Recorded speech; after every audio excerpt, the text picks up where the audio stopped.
Hey guys, welcome back to my channel. అందరు ఎలా ఉన్నారు? I hope all are good. ముందుగా నా ఛానల్ని సబ్స్క్రైబ్ చేసుకోకపోతే ప్లీజ్ సబ్స్క్రైబ్ చేసుకోండి. ఈరోజు వీడియోలో ఒక మంచి టేస్టీ రెసిపీని మీతో షేర్ చేసుకోవాలనుకుంటున్నాను. అదేనండి గవ్వల రెసిపీ. నార్మల్గా గవ్వలు గోధుమ పిండితోనో లేక మైదా పిండితోనో చేస్తారు. కానీ నేను మాత్రం మన అంగన్వాడీ సెంటర్లో ఇచ్చే బాలామృతంతో కొత్తగా ట్రై చేశాను. టేస్ట్ మాత్రం సూపర్గా ఉంది. ఇక్కడైతే నేను 2 కప్పుల బాలామృతాన్ని, 1 కప్పు గోధుమ పిండిని తీసుకున్నాను. బాలామృతం కొంచెం బరగ్గా ఉంటుంది కాబట్టి మిక్సీ పట్టుకుంటే పిండిలాగా మెత్తగా అయిపోతుంది. సో దానివల్ల ఏంటంటే మనకి గవ్వలు ఒత్తుకోవడానికి చాలా ఈజీగా ఉంటుందన్నమాట. ఇందులోకి కొంచెం కొంచెంగా వాటర్ పోసుకొని పిండిని కలుపుకోవాలి. మరీ గట్టిగా కాకుండా, అలాగనేసి మెత్తగా కాకుండా చపాతీ పిండిలాగా కలుపుకోవాలి. ఇక్కడ వీడియోలో చూపెడుతున్నట్టుగా కొంచెం పిండిని తీసుకొని ఇలా లైట్గా ప్రెస్ చేసుకుంటే గవ్వలు రెడీ అయిపోతాయి. చూడండి ఎంత బాగా వచ్చిందో. ఇలాగే మిగిలిన పిండినంతా కూడా గవ్వల చెక్క సహాయంతో గవ్వలను ఒత్తుకోవాలి. చూడండి అన్నీ కూడా ఎంత పర్ఫెక్ట్గా వచ్చాయో. ఫస్ట్ టైం చేస్తున్న వాళ్ళు కూడా చాలా ఈజీగా చేసుకోవచ్చు.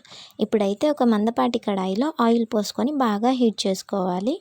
ఆయిల్ వేడయ్యాక లో ఫ్లేమ్ మీద గవ్వలన్నీ వేసి వేయించుకోవాలి. ఇలాగ గోల్డెన్ బ్రౌన్ కలర్ వచ్చేదాకా వేయించుకొని పక్కన పెట్టుకోవాలి. ఇలాగే మిగిలిన గవ్వల్ని కూడా లో ఫ్లేమ్ మీద గోల్డెన్ బ్రౌన్ కలర్ వచ్చేదాకా వేయించుకొని పక్కన పెట్టుకోండి. ఇప్పుడైతే మనం పాకం రెడీ చేసుకుందాం. మీ ఇష్టానికి, టేస్ట్ని బట్టి మీరు బెల్లంతోటైనా చేసుకోవచ్చు. ఇక్కడైతే నేను చక్కెరతో చేస్తున్నాను, నాకు అదే అవైలబుల్లో ఉంది కనుక.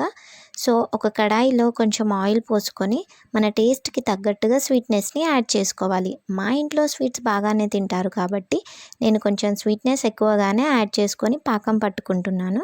2 చిన్న టీ కప్స్ తోటి షుగర్ తీసుకున్నాను. అందులోకి కొంచెం వాటర్ యాడ్ చేసి పాకానికి సరిపడా వాటర్ పోసుకొని బాగా మరగనివ్వాలి.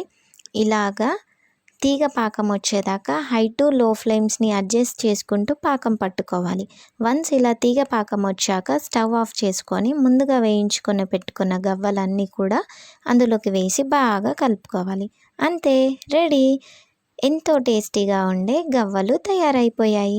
రెసిపీ నచ్చితే కామెంట్ చేయండి.